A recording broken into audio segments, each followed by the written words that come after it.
皆さん、こんにちは。留学するとどこに住むか考えなきゃいけないですよね。選択がいっぱいあるけど、一番よくあるのはホームステイ、シェアハウスと寮。私はこの3つの選択を全部経験したことあるので、今日は自分の意見とかアドバイスを話したいと思います。まずはホームステイですね。私は1年間ホームステイをしていました。そのホームステイは日本人の家族と一緒に住んでいました。私のアメリカの大学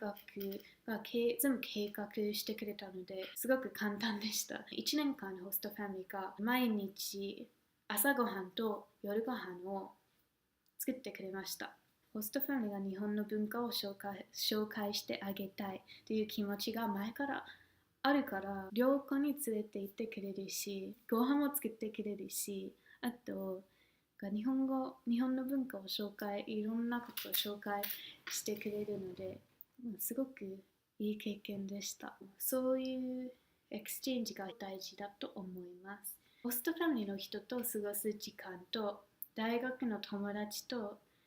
過ごす時間のそのバランスを取るのが難しいです。例えば金曜日の夜は友達と一緒に遊びに行って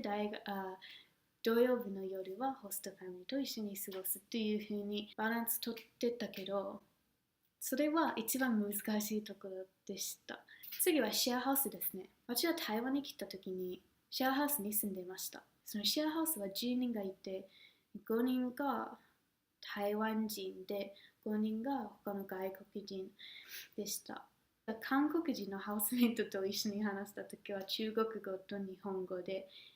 台湾人のハウスメイトとは中国語と英語で話しました。みんなで3つの言語が通じたのですごく良かったです。一人で来たので台湾について何も知らなくて、台湾人のハウスメイトがすごく助けてくれました。いろんな人と一緒に住むのが楽しいと思いました。でも大学が始めてどんどん忙しくなってしまって、エクスチェンジの機会がどんどん少なくなってしまって、で結局大学の寮に引っ越すことに決めました。シェアハウスは真面目に勉強したい人にとってはあんまり合わないと思います。最後は寮ですね。寮はもちろん学校によって、違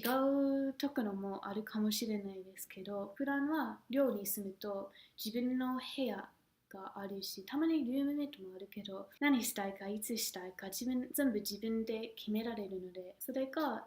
すごくいいことだと思います。でももちろん寮に住むと他の外国人と一緒に住んでるなら英語しか喋れないし、言語を話する機会も結構少ないと思います。一番大事なのは自分の生活とか自分の性格を考えて、どっちの方が自分に合うかを考える必要があると思います。友達が簡単に作れる人にとってはホームステイ、シェアハウス、寮、何でも問題ないと思います。自分にとって友達を作るのが難しいと思ったら、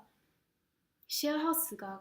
一番いいかもしれないです。シェアハウスの人は外国人と友達作りたいと思ってそのシェアハウスに住んでいるので、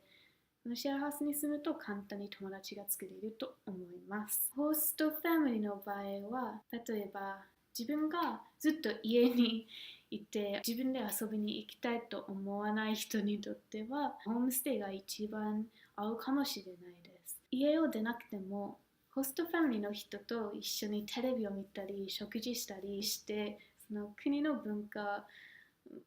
を理解する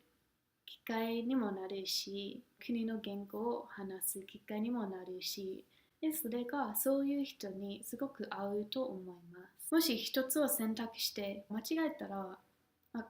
変えても全然大丈夫だと思います。皆さんにお聞きしたいのは、留学したことありますか？もしあったらどこに住んでいましたか？後悔することとか嬉しかったことありますか？あとはもし留学したことなかったらこの3つの選択から何を